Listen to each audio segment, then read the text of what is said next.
మొక్కలు నాటడంతో పాటు వాటిని కాపాడాల్సిన బాధ్యత అందరిపై ఉందని సిద్దిపేట మున్సిపల్ చైర్పర్సన్ మంజుల రాజనర్సు కమిషనర్ అశ్రిత్ కుమార్ అన్నారు. పట్టణంలోని అన్ని వార్డుల్లో మొక్కలను పంపిణీ చేయడం జరుగుతుందని తెలిపారు. వన మహోత్సవం కార్యక్రమంలో భాగంగా సిద్దిపేట పట్టణంలోని 31, 32 వార్డుల్లో municipal commissioner Ashrith Kumar, vice chairman Jangiti కనకరాజులతో కలిసి చైర్పర్సన్ మంజుల వార్డుల్లో ఇంటింటికి మొక్కలను పంపిణీ చేశారు. కార్యక్రమంలో జామ, గులాబీ, మల్లె, ఉసిరి, నిమ్మ, కరివేపాకు తదితర మొక్కలను ప్రజలకు అందించారు. అనంతరం గాంధీ చౌక్ చౌరస్తాలో చుట్టుపక్కల ఉండే వర్తక వ్యాపారులతో కలిసి వేప చెట్టు నాటారు.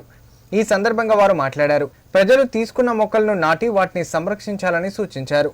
ఈ కార్యక్రమంలో మున్సిపల్ మాజీ చైర్మన్ కడవేర్గు రాజనర్సు, మున్సిపల్ సిబ్బంది, పలువురు కౌన్సిలర్లు పాల్గొన్నారు. వైస్ చైర్మన్ గారికి, మా కౌన్సిలర్లకి, మున్సిపల్ కమిషనర్ గారికి, డి మేడంకి అందరికీ నమస్కారం. 100 రోజుల ప్రోగ్రాం చేయడం జరుగుతుంది. 100 రోజుల ప్రోగ్రాంలో చెట్లు పంచడం జరుగుతుంది. ఈ చెట్లను ప్రతి ఒక్కరు తీసుకుపోయి చెట్లను నాటి చెట్లను పెంచాలి.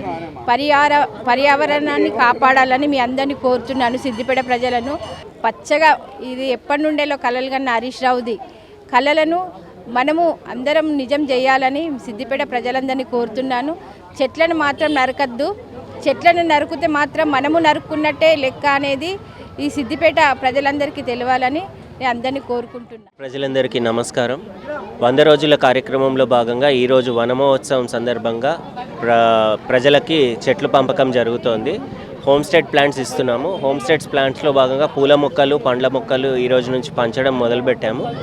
ఈ 4-5 రోజులలో అన్ని వార్డ్స్లో మొక్కలు పంపకం జరుగుతుంది. ప్రజలు ఈ మొక్కలు పెట్టుకుని మొక్కల్ని నాటండి, పర్యావరణాన్ని కాపాడండి అనే నినాదంతో మేము ముందుకెళ్తున్నాము. మొక్కలని మనం నరుక్కుంటూ పోతే ప్రకృతి విధ్వంసం అవుతుంది కాబట్టి ప్రకృతి విధ్వంసాన్ని నిరోధించండి అని ప్రజలను కోరుతున్నాను.